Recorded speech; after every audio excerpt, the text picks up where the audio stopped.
যে শ্যামা মাহফিল করে না কাওয়ালি, আমার মা কি তাকওয়া পরহেজগারি, মানুষের সামনে ভিতরে ভিতরে সবাই বসে বসে শুনে, ভিতরে ভিতরে যতগুলো মানুষ কাওয়ালির ভিতরে ফতোয়া দেয় সবাই কাওয়ালি শুনে। সবাই, আপনি যদি তাদেরকে জিজ্ঞেস করেন বিসমিল্লাহ পুরা লিস্ট বলতে পারেন।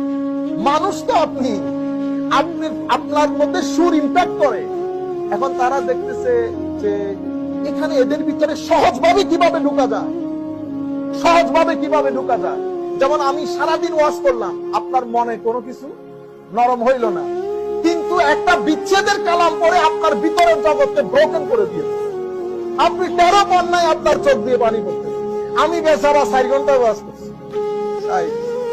নিজেরও নাই চোখের পানি, মানুষেরও নাই চোখের পানি।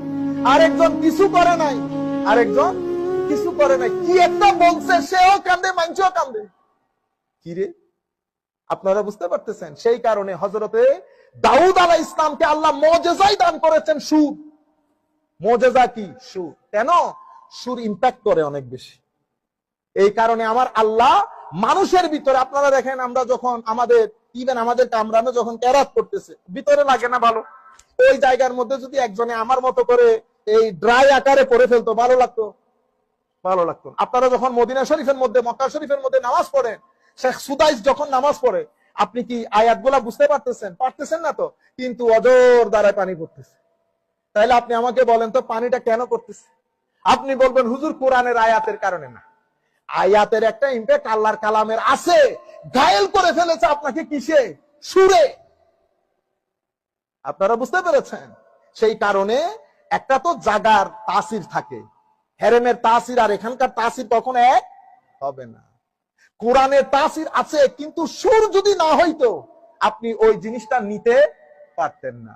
তো সুফিয়াই কেরাম ওনারা যখন দেখেছেন এই এলাকার মানুষকে টার্গেট করতে হলে আমার বৃহত্তম জিনিস হচ্ছে দিন দেওয়া, তাকে আল্লাহ মানিয়ে নেওয়া, তো তারে কি করতেছে? ও দেখতেছে কি রে, এখানেও তো ঢুল তাবলা আছে, ঢুল তাবলা আছে, বসে গেছে। তো সে এতক্ষণ বাসাই করছে গান, এখানে তারে লা ইলাহা ইল্লাল্লাহ, সে বুঝতেও পারে নাই লা ইলাহা ইল্লাল্লাহ শুরু হয়েছে, সে ডান্সিং করা শুরু করছে, রক্স তৈরি হয়েছে। আপনারা বুঝতে পেরেছেন? এবং ইথিওপিয়ান সাহাবায়ে কেরাম এসে আমার নবী যেই তারিখে রবিউল আউয়ালের 12 তারিখ হিজরত করেছেন, হিজরত তারিখে এসে মসজিদে নববীর দরজার মধ্যে সাহাবায়ে কেরাম রক্স করতেন। রক্স মানে ইংরেজির রক্স, এটা হাদিসে পাকের শব্দ কি? ওয়াহুম ইয়ারকুসুন, মুসনাদ আহমদ, ইমাম আহমদ ইবনে হাম্বলের হাদিস। তারা রক্স করত। এখন বললে আপনারা নিতে পারতেছেন?